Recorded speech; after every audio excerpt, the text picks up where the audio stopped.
एक दिन किसी खास अवसर पर महिला सभा का आयोजन किया गया।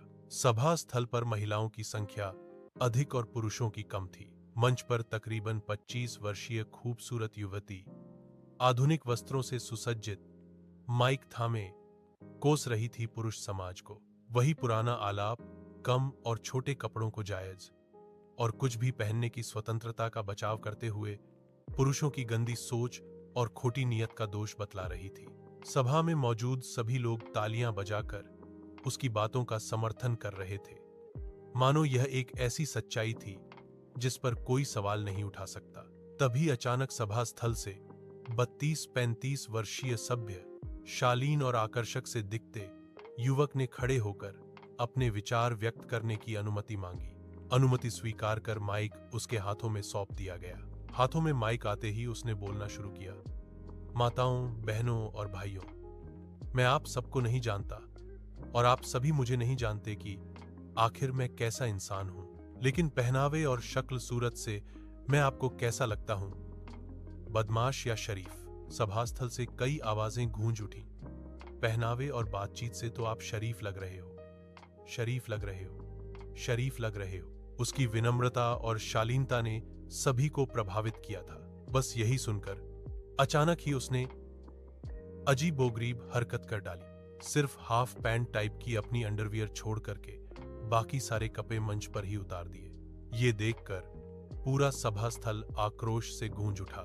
मारो मारो, गुंडा है, बदमाश है, बेशर्म है, शर्म नाम की चीज नहीं है इसमें, मां बहन का लिहाज नहीं है इसको, नीच इंसान है, ये छोड़ना मत इसको।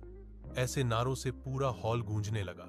जो लोग कुछ पल पहले उसे शरीफ कह रहे थे, वही अब उसे सबसे नीच इंसान बता रहे थे। ये आक्रोशित शोर सुनकर अचानक वो माइक पर गरज उठा, रुको, पहले मेरी बात सुन लो, फिर मार भी लेना, चाहे तो जिंदा जला भी देना मुझको। अभी अभी तो ये बहन जी कम कपड़े, तंग और बदन नुमाया छोटे छोटे कपड़ों की पक्ष के साथ साथ स्वतंत्रता की दुहाई देकर गुहार लगाकर नीयत और सोच में खोट बतला रही थी। तब तो आप सभी तालियां बजाकर सहमति जतला रही थी। फिर मैंने क्या किया है?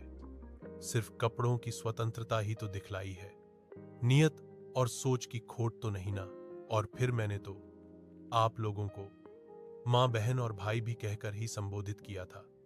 फिर मेरे अर्धनग्न होते ही आप में से किसी को भी मुझ में भाई और बेटा क्यों नहीं नजर आया? मेरी नीयत में आप लोगों को खोट कैसे नजर आ गया?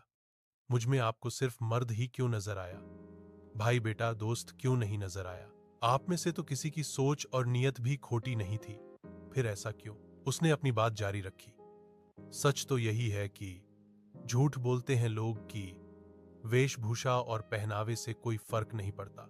हकीकत तो यही है कि मानवीय स्वभाव है कि किसी को सरेआम बिना आवरण के देख लें तो कामुकता जागती है मन में। रूप, रस, शब्द, गंध, स्पर्श, ये बहुत प्रभावशाली कारक है। इनके प्रभाव से विश्वामित्र जैसे मुनि के मस्तिष्क में विकार पैदा हो गया था, जबकि उन्होंने सिर्फ रूप कारक के दर्शन किए।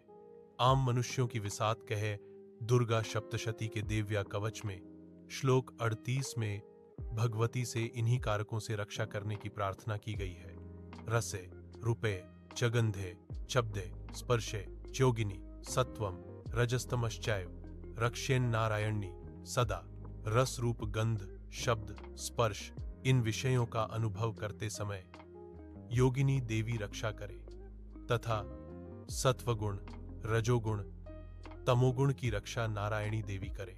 आज के समाज की सोच ये है कि अपने घर की बेटियां अपने बदन को ढके या ना ढके, लेकिन बहू मुंह छिपाकर घूंघट में रहनी चाहिए। आज के समाज में बदन ढकना जरूरी नहीं, पर मुंह ढकना जरूरी है। आज के समाज में घूंघट के लिए कोई जगह नहीं है, वैसे ही इन अर्धनग्न वस्त्रों के लिए भी कोई जगह नहीं है। उसकी बातों ने सभा में सन्नाटा ला दिया और सभी को अपने विचारों पर सोचने पर मजबूर कर दिया।